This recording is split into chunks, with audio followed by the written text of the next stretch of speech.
This is Tim. Tim wants to be humble because he wants to be a better person. To do this, he must become aware of his own abilities and their limitations. Wait! What Tim doesn't know, however, is that being humble has epistemic significance too. This leads to the question, does epistemic humility lead to better knowledge?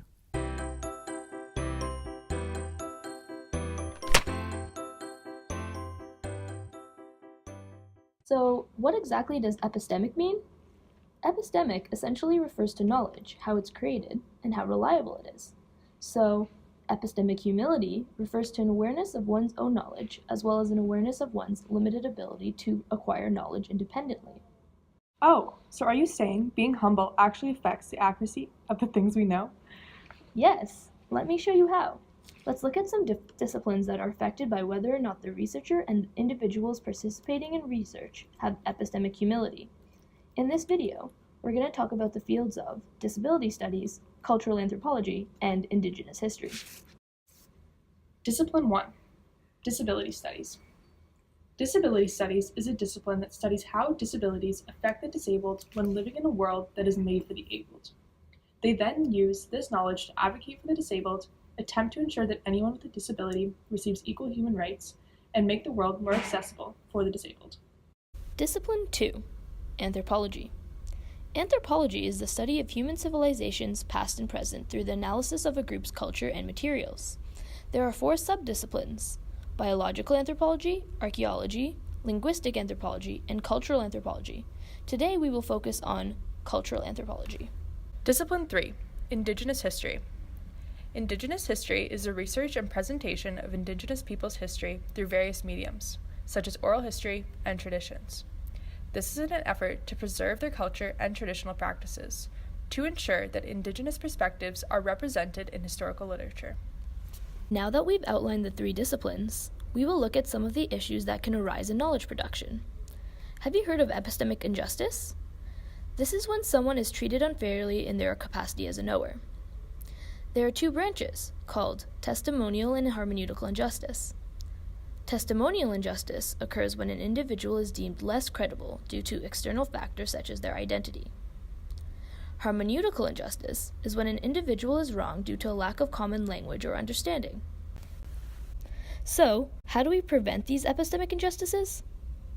The answer is epistemic humility. Better knowledge is produced when there is a mutual understanding and respect between the researcher and the person being researched. The people that we are researching have the experiential knowledge to know what their research entails. By overlooking their perspective, we are leaving a gap in our knowledge base. Let's look at our 3 disciplines to show how epistemic humility can combat epistemic injustice. In disability studies, epistemic injustice is commonly seen in the exclusion of the disabled perspective. Let's think about an interaction between a blind person and a researcher. Often research is conducted by those who are able-bodied, and disabled individuals are seen as objects being studied. Due to the stigma surrounding disabled individuals, the abled researchers tend to disregard disabled individuals' perspectives in the research process. This is not only harmful to the disabled as we are considering their perspective to be less important, but it also creates a gap in the knowledge we have about disability. This occurs because the researcher and the group being researched do not have a mutual respect for the knowledge that either party possesses. By having epistemic humility, both the researcher, often the abled, and the group being researched, often the disabled, will have an understanding of the value of the knowledge each person has. In cultural anthropology, epistemic injustice is commonly seen when researchers are not exposed to accurate information about a culture and as a result make incorrect assumptions. Anthropologists attempt to combat testimonial and hermeneutical injustice by researching a culture for long periods of time.